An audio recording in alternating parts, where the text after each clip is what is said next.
इस धारावाहिक के प्रायोजक है अजमेर के प्रसिद्ध व्यवसायी मांझी चाट भंडार, वैशाली नगर, अजमेर।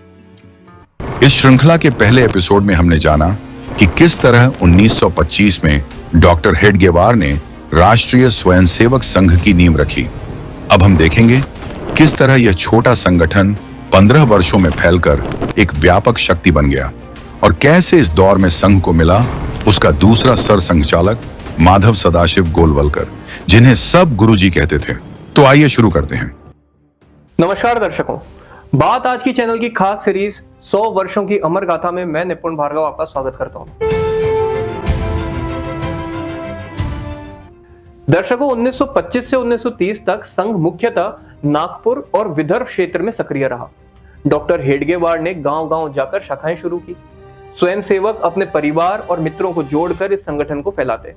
साधारण शाखा में खेल, व्यायाम, गीत और अनुशासन का अभ्यास होता था। लोगों ने देखा कि शाखा में आने वाला लड़का कुछ ही महीनों में संस्कारवान, अनुशासित और निडर बन जाता है।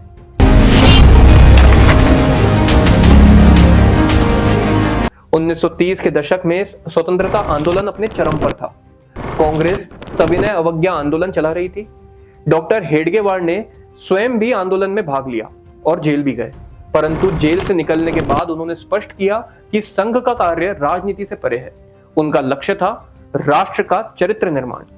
यही कारण था कि संघ आंदोलन का प्रत्यक्ष हिस्सा नहीं बना, बल्कि समाज में अनुशासन और संगठन खड़ा करता रहा।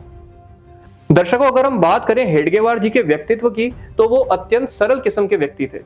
वह स्वयं साधारण कपड़े पहनते, जमीन पर सोते और एकदम साधारण भोजन करते थे। उनके शब्द थे कि संघ का स्वयंसेवक पहले सेवक है, बाद में नेता। उनका जीवन ही स्वयं सेवकों के लिए प्रेरणा था। उनके इन्हीं विचारों के कारण संघ की शाखाएं 1930 तक मध्य भारत से बाहर भी फैलने लगी। और फिर गुरुजी गोलवलकर का आगमन हुआ। दर्शकों, 1930 के दशक के अंत तक संघ में एक नया व्यक्तित्व उभरकर सामने आया, माधव सदाशिव गोलवलकर। शिक्षक होने के कारण सब उन्हें गुरुजी कहते थे। गोलवलकर जी गहन आध्यात्मिक और गहरे चिंतक थे। उन्होंने संघ की विचारधारा को दार्शनिक आधार दिया। धीरे धीरे वे संघ के महत्वपूर्ण कार्यकर्ता बन गए और 1940 में डॉक्टर हेडगेवार के निधन के बाद उन्हें संघ का दूसरा सर संघचालक चुना गया। 21 जून 1940 संघ के संस्थापक डॉक्टर हेडगेवार का निधन हो गया। उनके अंतिम संस्कार में हजारों स्वयंसेवक उमड़े। लोग रो रहे थे, पर उनके हृदय में संकल्प था, डॉक्टर साहब का सपना अधूरा नहीं रहेगा। यही क्षण था जब गुरुजी गोलवलकर ने संगठन की बागडोर संभाली। दर्शकों, गुरुजी का व्यक्तित्व एकदम अलग था। वे शांत, गहन विचारक और संगठनात्मक दृष्टि से अद्भुत थे। उन्होंने कहा कि संघ व्यक्ति या नेता पर नहीं, बल्कि व्यवस्था और पद्धति पर आधारित है। गुरुजी ने शाखाओं को और मजबूत बनाया। उन्होंने संघ को एक विचारधारा दी कि हिंदू समाज संगठित होकर ही राष्ट्र की आत्मा को जागृत कर सकता है। 1930 से 40 के दशक में संघ की आलोचना भी बहुत हुई। कुछ लोग इसे केवल हिंदू संगठन मानकर संकीर्ण दृष्टि से देखते थे, लेकिन संघ बार बार स्पष्ट करता रहा कि हम राजनीति का विकल्प नहीं, बल्कि राष्ट्र जीवन का संस्कार देने वाले हैं। गुरुजी के शब्द थे, हमें किसी से विरोध नहीं, हमें तो केवल समाज को जोड़ना है।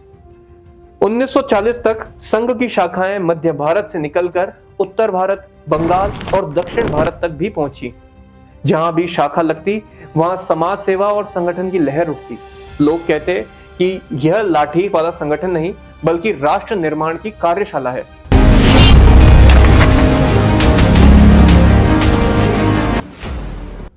तो दर्शकों, इस श्रृंखला के दूसरे एपिसोड में हमने देखा कि कैसे 1925 से 40 तक संघ ने धीरे धीरे अपना विस्तार किया।